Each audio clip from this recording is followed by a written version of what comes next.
Good morning everyone.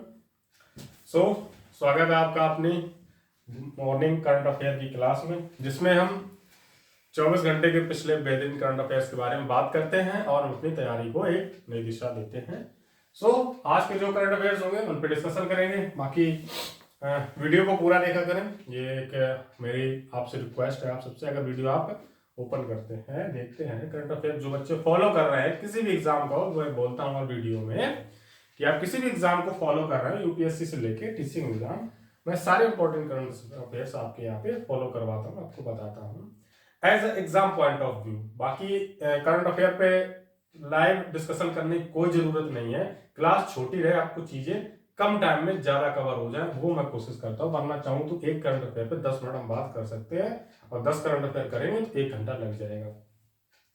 1 घंटे में आप सिर्फ 10 क्वेश्चन सीख पाएंगे। उससे आपके, चाहे तो मैं जीके जीएस का बहुत सारा रिवीजन करवा सकता हूँ, लेकिन आप जीके जीएस पढ़ेंगे ना, सिलेबस में पढ़ेंगे, बाकी चीजों में पढ़ेंगे, वहां सीख लेना आप जीके जीएस। बाकी जो मेन मेन चीजें होती है वो आपको पता होनी चाहिए। वहां आपका करंट अफेयर तो क्वेश्चन आपसे डायरेक्ट पूछेगा ना कि इंडिया की जीडीपी की जो ग्रोथ रेट है वो 2022 में कितनी रहेगी, वो पूछेगा ना वहां पे। ये नहीं पूछेगा कि जीडीपी का बैकग्राउंड हिस्ट्री बताने लोगों हमें। ये सब चीजें ठीक है, जो लोग पढ़ाने के तरीके बोलने लगते हैं कि जिसने ज्यादा एक्सप्लेन कर दिया किसी क्वेश्चन को तो वो बहुत ही पढ़ाने का उसका तरीका बहुत अच्छा है, बहुत कुछ आता है, बहुत नॉलेज है, ऐसा कुछ आप डिफाइन नहीं कर सकते। आपका जो मोस्ट इंपॉर्टेंट आपकी थिंग होनी चाहिए किसी वीडियो को देखने की, किसी चैनल को फॉलो करने की, आपका एग्जाम क्लियर होना चाहिए। वो चीज आपके लिए मोस्ट इंपॉर्टेंट होनी चाहिए। आप पेपर में कितने क्वेश्चन सॉल्व कर पा रहे हैं, आप टेस्ट सीरीज में कितने क्वेश्चन सॉल्व कर पा रहे हैं, यहां से आपके कितने क्वेश्चन एग्जाम्स में फंस रहे हैं। बेसिकली हम तो as a new standing academy है जो स्टार्ट किया है हमने आप लोगों के लिए, उन स्टूडेंट्स के लिए जो चीजें अफोर्ड नहीं कर पा रहे, ठीक तरीके से उन तक चीजें नहीं पहुंच पा रही, उन स्टूडेंट्स के लिए। तो हमारा आज करंट अफेयर का डे 30 होने वाला है। काफी हमने तेजी के साथ करंट अफेयर को कवर किया। फरवरी के सारे कर लिए हैं, मार्च आज 3 हो गया आपका। तो मैं एक दिन का डेट, उसी दिन के करंट अफेयर डेट इसलिए लिख देता हूँ कि आप जिस दिन पढ़े तो आपको फील हो कि मैंने आज का करंट अफेयर पढ़ लिया है। बाकी होता तो ये पिछले दिन का ही है। कुछ लोग ये भी कह सकते हैं कमेंट कि सर पढ़ाते तो 2 मार्च का करंट अफेयर डाल देते हैं 3 तारीख। ऐसा नहीं, आप जिस दिन पढ़ रहे हैं ना, आप डेट उसी दिन की डालेंगे। इससे डेट से कोई मतलब नहीं होता। वहां लिख के नहीं आएगा ना कि 3 मार्च को जीडीपी किया थी, 2 मार्च को जीडीपी किया थी, ऐसा तो लिख के आएगा नहीं। तो ये चीजें आपको समझनी चाहिए। आप डेट वाइज अपने हिसाब से एडजस्ट कर ले, कोई दिक्कत नहीं है, समझ लेता है। आपका क्वेश्चन सही होना चाहिए एग्जाम में।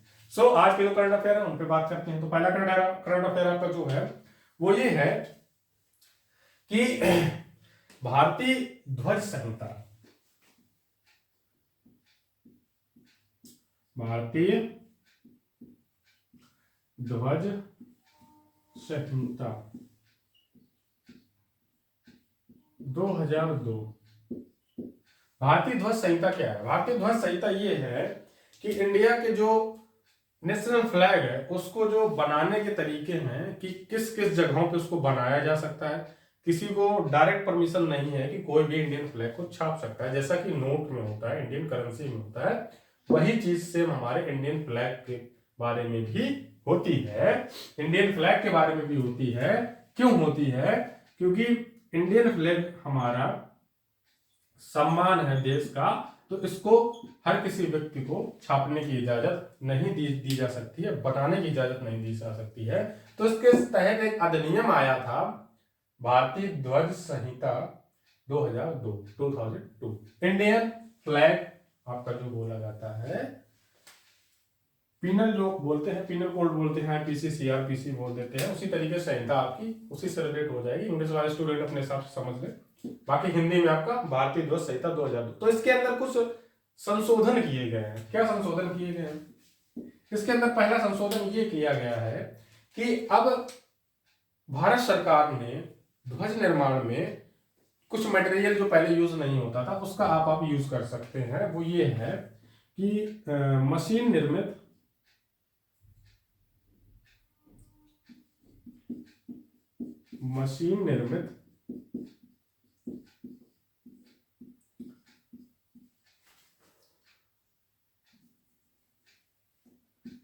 फ्लैग्स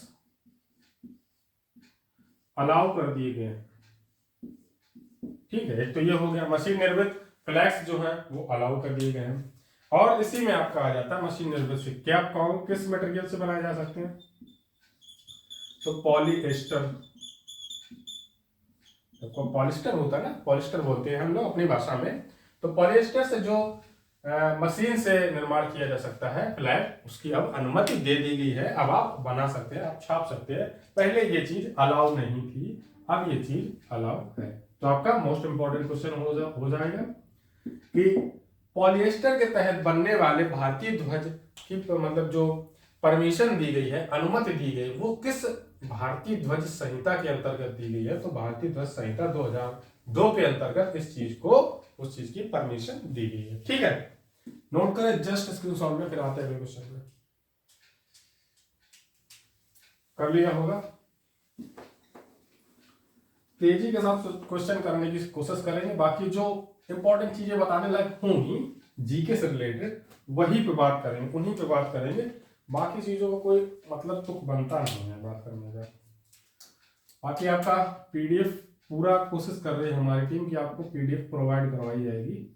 उस पर हमारी टीम अब काम कर रही है। काफी चीजें अब ठीक हो गई, स्टूडियो से हम लोग फ्री हो गए, सेटअप से। विज्ञान और पर्यावरण,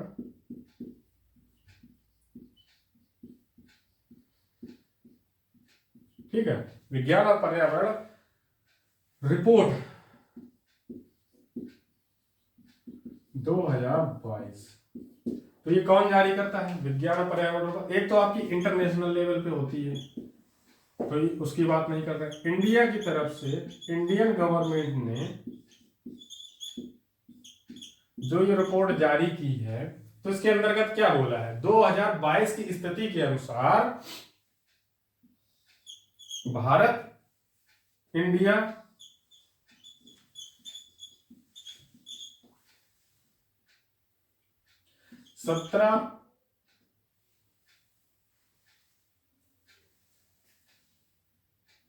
सतत विकास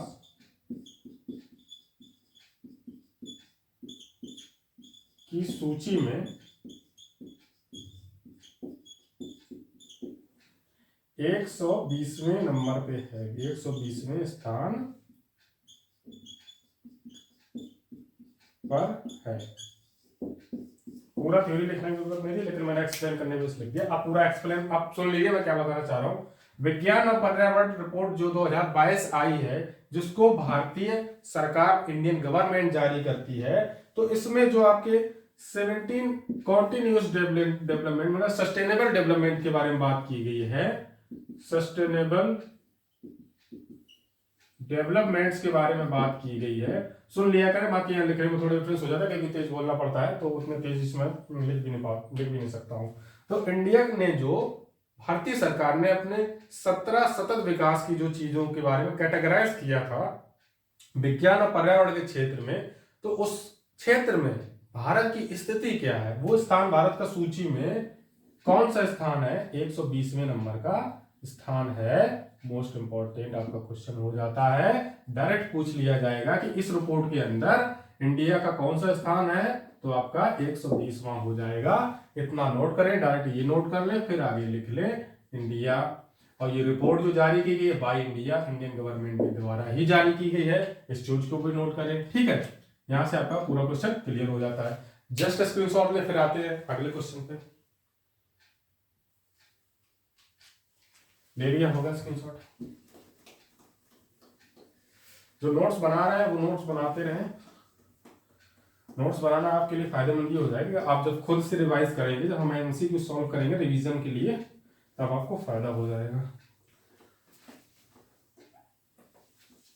ठीक है, सो अगला क्वेश्चन आपका ये आ जाता है कि महिला एवं विकास मंत्रालय, महिला एवं विकास मंत्रालय, इसकी मंत्री कौन है? तो महिला एवं विकास मंत्रालय की मंत्री इस समय है Smriti Irani.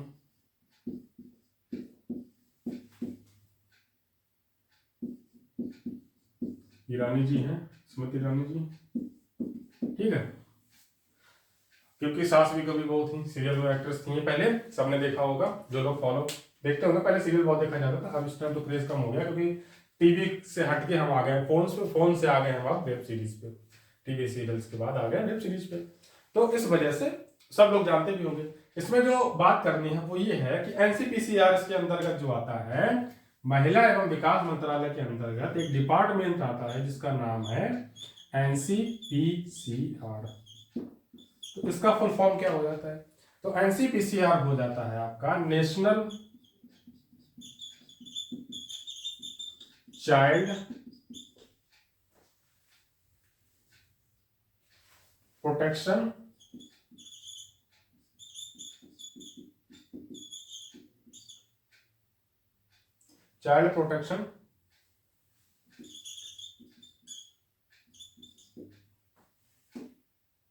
National child protection control board.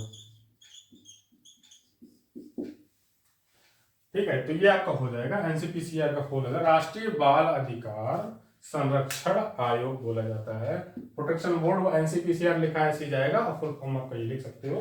बाकी जो इंग्लिश में हिंदी में लिखना चाहे, इंग्लिश में तो मैंने लिख दिया है, वो आपका हो जाएगा राष्ट्रीय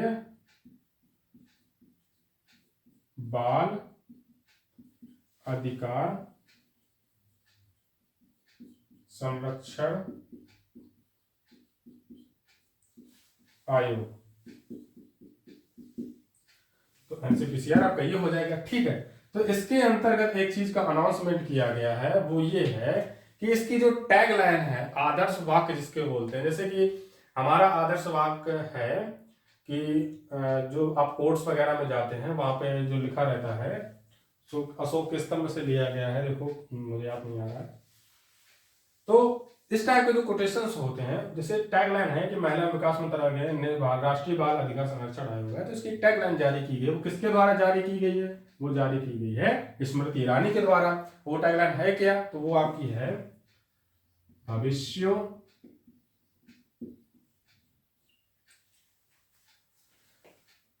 रक्षित रक्षता, ये आपकी टैगलाइन है, आदर्श वाक्य है, जिसको स्मृति ईरानी जी ने अनाउंस किया है, जारी किया गया। अब ये टैगलाइन इस मंत्र मतलब बोर्ड के द्वारा यूज किया जाएगा एज अ टैगलाइन मतलब यूज किया जाएगा। जैसे कि आपका आईएएस अकेडमी होती है, लाल बहादुर शास्त्री अकेडमी हो गई, अटल बिहारी वाजपेयी अकेडमी हो गई, जो तो ये जो आपकी अकेडमी है, सॉरी, इसमें भी आपके टैगलाइंस होते हैं, जिससे आपके टैगलाइंस बोले जाते हैं। वही तरीके से इस चीज भी है। जस्ट स्क्रीनशॉट ले, फिर आते हैं अगले क्वेश्चन पे।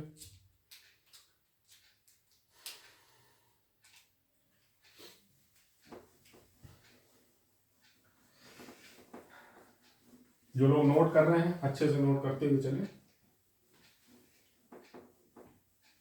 ये भी आपका क्वेश्चन था, बहुत ही इंपॉर्टेंट था, बहुत ज्यादा इंपॉर्टेंट, पता होना चाहिए आपको।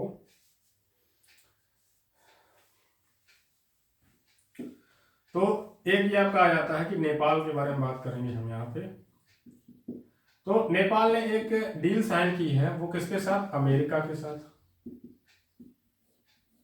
अमेरिका के साथ क्या डील साइन की है? अमेरिका के साथ ये डील साइन की है कि वहां से ये 500 बिलियन रुपए की अमेरिकी सहायता लेंगे अपने जो मिलेनियर चैलेंज कॉर्पोरेशन का इनका प्रोग्राम है, मिलियनियम कॉर्पोरेशन प्रोग्राम। इसके अंतर्गत इन्होंने वहां से लगभग 500 मिलियन यूएस डॉलर कितने रुपयों की सहायता ली है। तो डायरेक्ट क्वेश्चन ही आपका यही है कि नेपाल ने अमेरिका से कितने रुपए की मिलेनियम कॉर्पोरेशन प्रोग्राम के तहत सहायता ली है। मिलेनियम चैलेंज कॉर्पोरेशन का जो एमसीसी इसको बोल दिया जाता है, कॉर्पोरेशन चैलेंज, यहाँ पे और लिख लें आप, तो शॉर्ट में आप लिख सकते हैं कि एनसीसी प्रोग्राम के तहत नेपाल ने अमेरिका से कितने यूएस डॉलर की मदद ली है। तो 500 यूएस डॉलर की मदद ली है। क्वेश्चन आपका क्लियर है, जस्ट नोट करें, फिर आते हैं अगले क्वेश्चन पे।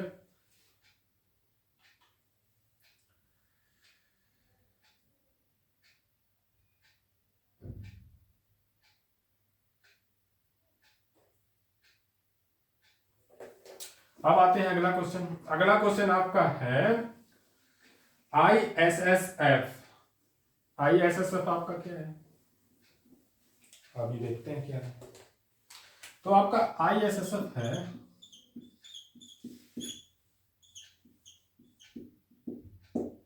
इंटरनेशनल शूटिंग फेडरेशन होता है। जब का एयर पिस्टल की राइफल की जो शूटिंग्स होती हैं उनके बारे में ये उसका आयोजन किया करते हैं।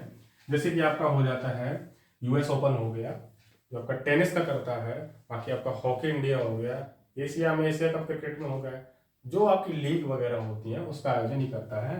तो इंडियन इंटरनेशनल शूटिंग का जो फेडरेशन है, तो इसमें जो ये शूटिंग फेडरेशन का जो हो रहा है, आयोजन हो रहा है, तो इसके अंतर्गत इंडिया के खिलाड़ी हैं जिनका नाम है, ये पहले तो हो कहां पे रहा है, ये तो अब हो रहा है आपका काहिरा में, ठीक है। इसके बाद इंडिया के कौन से प्लेयर हैं जिन्होंने इस शूटिंग प्रतियोगिता में, शूटिंग कंपटीशन, ठीक है। बाकी ISSF के बारे में आप सब कुछ कमेंट बॉक्स में कमेंट करें, ठीक है। काहिरा में ये हो रहा है, तो इसमें एक भारतीय हैं जिन्होंने, उन भारतीय क्या नाम है, सौरभ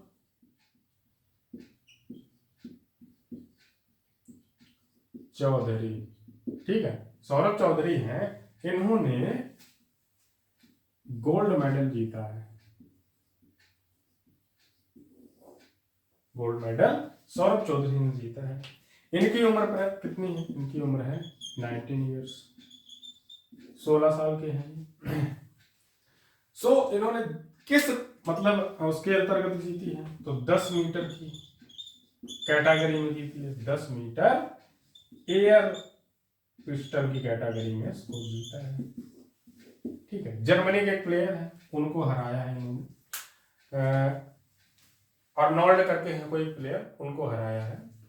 तो वो उनकी कोई जरूरत नहीं, आप लिख सकते हैं। सीधा आपसे क्वेश्चन यही पूछेगा ISSF में भारतीय खिलाड़ी कौन है जिसने 10 मीटर एयर पिस्टल का जो कैटेगरी है उसमें गोल्ड मेडल जीता है, तो आपका आंसर हो जाएगा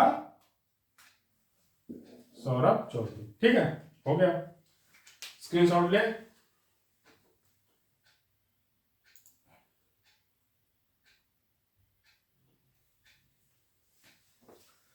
नेक्स्ट आते हैं क्वेश्चन जो आपका है,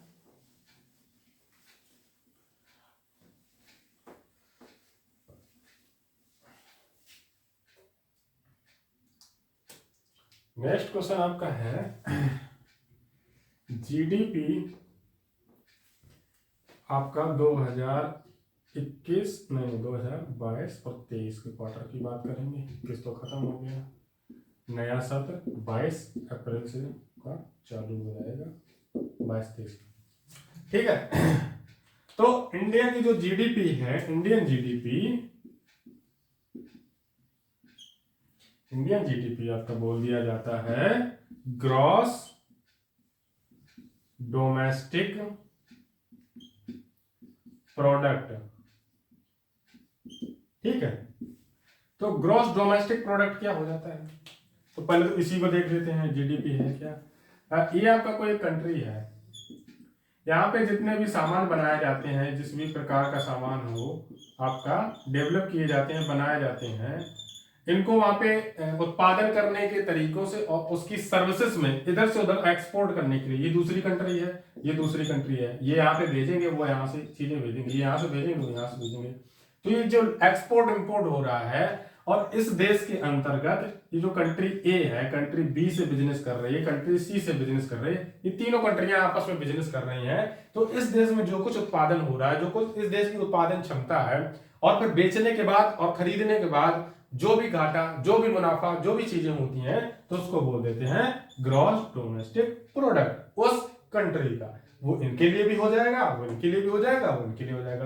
क्लियर हो गया होगा कि GDP होता क्या है, ठीक है। इसके बाद सीधा आ जाते हैं कि इंडिया की जो GDP है 2022-23 में वो कितने रहने की आशंका बताई गई है, कितने तक रह सकती है। वैसे आप 22-23 बोल सकते हैं, हमें यहाँ पे लिखना चाहिए 21-22 लिखना चाहिए, एग्जैक्ट आपका आंसर तभी सही हो पाएगा। क्योंकि अप्रैल से आपका सेशन ओवर हो जाएगा। अप्रैल से हम जो 22 का सेशन है वो खत्म हो जाएगा, वहां से 23 का सेशन स्टार्ट हो जाता है। क्योंकि अप्रैल जो होता है वो इंडिया के इनकम मतलब टैक्सेस के आधार पे 31 मार्च बोला जाता है ना कि 31 मार्च तक अपने सारे टैक्सेस जमा कर दें। तो जब मार्च में चल रहे हैं 31 मार्च तक आपका 22 का सेशन खत्म हो जाएगा। तो जो पूरी पिछले साल की 22 मार्च से लेके 21 पिछले मार्च तक की जो अप्रैल तक की है उसकी जीडीपी के बारे में बात की गई है। तो ये जारी किसने की इसके बारे में भी बात करेंगे। तो कितनी रहने की आशंका बताई है, तो 8.9% की बात हुई है। एक तो मेन आपका ये डाटा हो गया, ठीक है, ये आपको पता होना चाहिए एग्जैक्ट, क्योंकि ये पूरा ईयरली हम बात कर रहे हैं, पूरा वार्षिकी की बात हो रही है कि 2021-22 के तहत इंडियन जीडीपी ग्रोथ और लोअर के टाइम पे दोनों तरीके से बफरिंग के टाइम के बाद जो एग्जैक्ट नंबर निकल के आया वो है 8.9% के आधार पे, ठीक है, इतना हो गया। अब इसको जारी कौन कर रहा है, तो इसको जारी कर रहा है एनएसओ, नेशनल स्टैटिस्टिक्स ऑफिस, राष्ट्रीय सांख्यिकी, नेशनल स्टैटिस्टिक्स ऑफिस। तो लिख देंगे यहां पे राष्ट्रीय सांख्यिकीय भवन लिख दें या ऑफिस लिख दें, कोई भी कार्यालय लिख दें, ऑफिस है तो कार्यालय लिख दें, ठीक है, ये हो गया। अब एनएसओ की स्थापना कब हुई थी, तो एनएसओ की स्थापना हुई थी 15 अक्टूबर 1999 में, ठीक है। इस टाइम आपकी अटल बिहारी जी की वाजपेयी जी की सरकार थी। तो इसमें आपके पहले दो चीजें हुआ करती थी, एनएसओ को मर्ज करके बनाया गया है। दो चीजें पहले तो आपकी हुआ करती थी, एक प्लानिंग इंप्लीमेंट करके एनपीआई होती थी जिसको बोलते थे नेशनल प्लानिंग इंप्लीमेंटेशन की एक संस्था होती थी, वो जो चीजों को इंप्लीमेंट करती थी, कोई भी योजना अगर सरकार बनाती थी तो उसको इंप्लीमेंट करते थे। एक आपकी होती थी एनएस जिसको बोला जाता नेशनल स्टैटिस्टिक्स बोला जाता था, सिर्फ पहले भारतीय सांख्यिकी बोला जाता था, जो डाटा कलेक्ट करती थी, योजनाओं का डाटा कलेक्ट करती थी, और एक आपका अलग, दोनों पहले अलग अलग थी, ठीक है। भारतीय सांख्यिकी पहले अलग थी और जो आपका भारतीय इंप्लीमेंटेशन योजनाओं की प्लानिंग की जो पहले इंप्लीमेंटेशन करते थे वो अलग थी। दोनों को मिला दिया, किसने मिलाया, कब मिलाया गया, 15 अक्टूबर 1999 को। किसने मिलाया, अटल बिहारी वाजपेयी ने। चीज आपको पता होनी चाहिए। तो इस क्वेश्चन में जो जानकारी बताने लायक थी मैंने बहुत अच्छे से एक्सप्लेन कर दिया है। बाकी एनएसओ का आपका ऑफिस, इसके इस टाइम हेड कौन है, तो इसके आपके हेड है इस टाइम इंद्रजीत, ठीक है, ये आपके हेड हो गए। और इस ऑफिस का मतलब कितना बजट रहता है, तो बजट रहता है आपका 4000 के समथिंग, हाँ 4800 करोड़ के समथिंग हर साल इसका बजट रहता है। इतनी सारी इंफॉर्मेशन इस क्वेश्चन में आपकी हो जाती है। तो इस क्वेश्चन बताने लायक थी तो मैंने बताई, बाकी हर क्वेश्चन बताने लायक नहीं होती है, ठीक है। तो उसको जस्ट स्क्रीनशॉट में कराते हैं क्वेश्चन पे।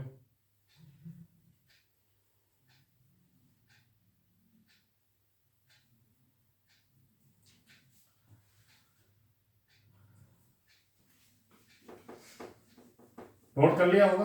अब आते हैं अगले क्वेश्चन पे। जो लोग नोट्स बना रहे हैं प्लीज नोट्स बनाते हुए चलें। बाकी पीडीएफ में हम आपको एमसीक्यू क्वेश्चन देंगे, थ्योरी आप खुद लिख रहे हैं, बना रहे हैं, एमसीक्यू क्वेश्चन सॉल्व करने में मजा आएगा। तो अगला क्वेश्चन आपका आता है विलियम क्रेटन। ये क्या है, ये आपका एक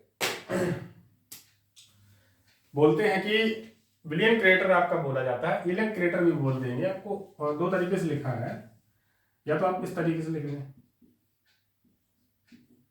ठीक है, दोनों सही है, कोई दिक्कत नहीं है, ऐसा भी लिख सकते हो ऐसा भी लिख सकते हो, ठीक है, कोई दिक्कत नहीं है। तो ये है क्या, तो एलियन क्रेटर एक इंपैक्ट क्रेटर है जिसको बोला गया। तो ये किस देश में खोजा गया है, कि एक इंपैक्ट है कि बहुत सालों पहले पृथ्वी पे किसी मतलब ऐसे मलबे की या किसी ग्रह की धक्के से वहां पे एक गड्ढा बन गया है। इस टाइप के क्रेटर को मतलब एक गड्ढा बोला जाता है। जैसे अब पृथ्वी आपकी है, पहले ये पृथ्वी है, कोई वहां से आपका पिंड वगैरह आया होगा, उल्का पिंड नाम मुझे याद नहीं आ रहा था, तो उल्का पिंड वगैरह आया होगा, उसकी वजह से यहाँ पे काफी गड्ढा वगैरह हो गया उसके गिरने की वजह से।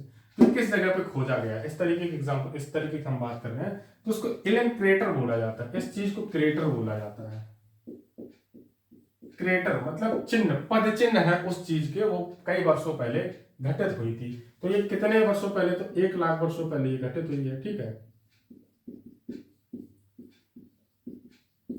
इतना हो गया। किस जगह पे इसको खोजा गया है, तो चाइना। ठीक है, चाइना में खोजा गया है। प्राइम मिनिस्टर कौन है, सी जिनपिंग, तो हमने बात की थी। तो इतना हो गया आपका। फिर इसके क्वेश्चन में जो आपकी बात आती है कि इसकी जो आयु है वो कितनी बताई जा रही है, तो इसकी आयु बताई जा रही है लगभग 46,000 से लेकर 56,000 तक ईयर्स, इतने ईयर्स में इसकी आयु बता रही थी। तो ये साइंस और टेक से आपका क्वेश्चन हो जाता है, उसको आपको इस तरीके से एक्सप्लेन करना है, देखना है। कार्बन डेटिंग से आयु का पता हम किस तरीके से लगाते हैं, आयु का पता हम लगाते हैं कार्बन डेटिंग से। ठीक है, तो ये चीज आपको एक्सप्लेन हो गई। अब नोट करें जस्ट, फिर आते हैं क्वेश्चन आपका रह जाता लास्ट है वो, तो उस पर बात कर लेंगे।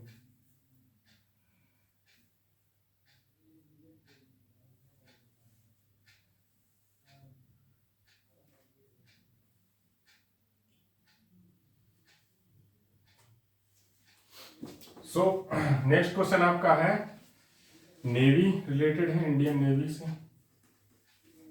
क्या है क्वेश्चन, तो ऑपरेशन डिमॉन्स्ट्रेशन, ऑपरेशन डिमॉन्स्ट्रेशन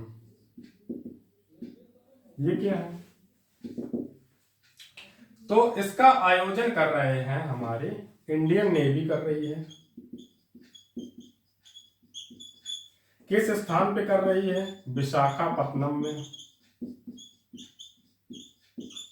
ठीक है, इसके तहत क्या किया जा रहा है, इसके तहत जो इंडियन नेवी के विमान हैं और पोत हैं, पोत व विमानों व बचाव कार्य का प्रदर्शन। ठीक है, पोत व विमानों व बचाव कार्यों का प्रदर्शन कर रही है आपकी इंडियन नेवी विशाखापत्तनम में ऑपरेशन डिमॉन्स्ट्रेशन के तहत। तो ये चीज आपकी पता होना चाहिए। और इसके तहत इसी के तहत एक कलर सिटी परेड लिख दिया जाता है। ठीक है, इसका भी आयोजन किया जा रहा है। ठीक है, तो ये चीज आपके बिल्कुल क्लियर हो गई होगी। आपके जो आज के इसका स्क्रीनशॉट लें, फिर बात करें, कर लिया होगा। तो आज के जो आपके मोस्ट इंपोर्टेंट करंट अफेयर थे मैंने पूरा एक्सप्लेन करके बहुत अच्छे से बता दिया, समझा दिया, बाकी जो मोस्ट इंपोर्टेंट थे। बाकी पिछले जो 1-2 दिनों के रह गए हैं, हम पूरा एक पीडीएफ आपको जब 4 या 5 तारीख से, कल आपकी 4 तारीख, कल तो 3 तारीख है, परसों आपकी 4 तारीख हो जाएगी। परसों हम कोशिश करेंगे आपको 4 तारीख से 1 से 4 तारीख का एक पीडीएफ आपको खोल दिया जाए। उसमें आपसे क्वेश्चन होंगे, क्लासेस के क्वेश्चन डालेंगे और बाकी कुछ अलग से भी क्वेश्चन नए डाल दिए जाएंगे, जिससे कि आपका और रिवीजन अच्छा हो जाए। तो आपको पीडीएफ मिल जाएगा। लगभग आपके 25 से 30 क्वेश्चन हो पाएंगे, ज्यादा नहीं होंगे। ज्यादा क्वेश्चन वो डालने की जरूरत ही नहीं कि आप याद करते हैं, वो क्वेश्चन आपके एग्जाम में भी ना आए। बाकी जो क्वेश्चन यहाँ पे वही करवाते हैं जो आपके मोस्ट इंपॉर्टेंट है। बाकी आपका दिन आज का अच्छा हो, बाकी चीजें बढ़िया हो, मैं यही आशा करता हूँ, यही कामना करता हूँ। और चैनल को अगर आप अभी तक सब्सक्राइब नहीं किया तो प्लीज सब्सक्राइब करें और टीच मंत्रा फैमिली के साथ जुड़े और लोगों के साथ शेयर करें। करंट अफेयर की क्लास है, किसी भी एग्जाम में आप बैठना चाह रहे हैं, करंट अफेयर आपके लिए यहाँ से मोस्ट इंपॉर्टेंट हो जाता है। बाकी चीजें बेहतर तरीके से एक्सप्लेन करके और बताई जाएंगी, और चीजें हैं अभी मैं उस तरीके से क्लास में इन्वॉल्व नहीं हो पा रहा हूँ, जिस तरीके से मैं चाहता हूँ पढ़ाना, अभी उस तरीके की चीजें नहीं हो पा रही हैं। कोशिश कर रहा हूँ कि चीजें बिल्कुल रेगुलर हो जाएं, अच्छे से हो जाएं, कि फिर मैं पूरा क्लास पे ही फोकस कर पाऊँ। अभी तो आपका एज ए क्लास चलता रहता है कि क्लास आपकी आज हुई है ठीक तरीके से, बाकी कोशिश फिर भी रहती है आपकी, ऐसा नहीं है कि इंपॉर्टेंट चीजें आपको नहीं करवाई जाती, करवाया फिर भी इंपॉर्टेंट जाता है। तो ऐसे ही हमारे साथ हंसते रहें, मुस्कुराते रहें, अपना ख्याल रखें, अपने परिवार का ख्याल रखें, मम्मी पापा सबका ख्याल रखें। बाकी मिलते हैं शाम को एक बढ़िया और क्लास के साथ, सीडीपी और शिक्षण कौशल की और आपकी लाइफ स्किल की लास्ट क्लास। 3 क्लासेस में से 2 क्लासेस आपको मिलेगी। कौन कौन मिलेंगी वो आपको सरप्राइज होगा। ठीक है, तब तक के लिए गुड बाय।